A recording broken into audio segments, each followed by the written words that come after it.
خواب بودم خواب دیدم مردم، بی نهایت خسته و افسردم. تا میان گور رفتم دل گرفت، قبکن سنگ لحد را گل گرفت. بالش زیر سرم از سنگ بود، غرق ظلمت سوت و کور و تنگ بود. هر که آمد پیش حرفی راند و رفت، سوره حمدی برایم خواند و رفت. خسته بودم هیچ کس یارم نشد، تشنه بودم در پی یک جرعه آب. آمدن از راه نزدم دو ملک، تیره شد در پیش چشمانم فلک. یک ملک گفتا بگو دین تو چیست، دیگری فریاد زد رب تو کیست. گرچه پرسش ها به ظاهر ساده بود، لرزه بر اندام من افتاده بود. چهره ام از شرم می شد سرخ و زرد، بار دیگر بر سرم فریاد کرد. در میان عمر خود کن جستجو، کارهای نیک و زشتت را بگو. هرچه می کردم به اعمالم نگاه، بر زبان آوردنش دشوار بود. چاره ای جز لب فرو بستن نبود، گرز آتش بر سرم آمد فرو. چون ملائک ناامید از من شدن، حرف آخر را چنین با من زدن. عمر خود را ای جوان کردی تباه، نامه اعمال تو باشد سیاه.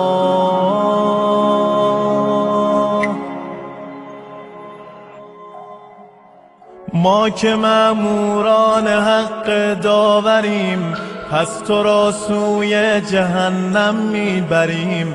ناامید از هر کجا و دلفکار، میکشیدندم به خفت سوی نار. ناگهان الطاف حق آغاز شد، از جنان درهای رحمت باز شد. مردی آمد از تبار آسمان، دیگران چون نجم و او چون کهکشان. صورتش خورشید بود و غرق نور، جام چشمانش پر از خمر طهور. چشمهایش زندگانی می سرود، درد را از قلب انسان می زدود. بر سر خود شال سبزی بسته بود، بر دلم مهرش عجب بنشسته بود. کی به زیبایی او گل می رسید، پیش او یوسف خجالت می کشید. دو ملک سر را به زیر انداختن، بال خود را فرش راهش ساختن. غرق حیرت داشتن این زمزمه، آمده اینجا حسین فاطمه. صاحب روز قیامت آمده، گوییا بهر شفاعت آمده.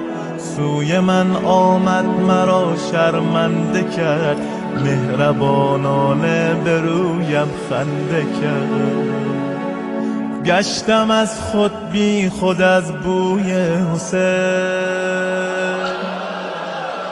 من کجا و دیدن روی حسین.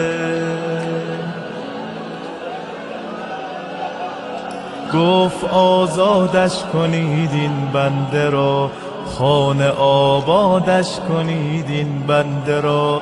این که اینجا این چنین تنها شده، کام او با تربت من وا شده. مادرش او را به عشقم زاده است، گریه کرده بعد شیرش داده است. خیش را در سوز عشقم آب کرد، عکس من را بر دل خود قاب کرد. بارها بر من محبت کرده است، سینه‌اش را وقف هیئت کرده است. سینه چاک آل زهرا بوده است، چای ریز مجلس ما بوده است.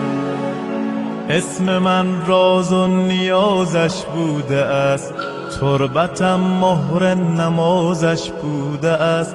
پرچم من را به دوشش می کشید، پا برهنه در عزایم می دوید. بهر عباسم به تن کرده کفن، روز تاسوعا شده سقای من.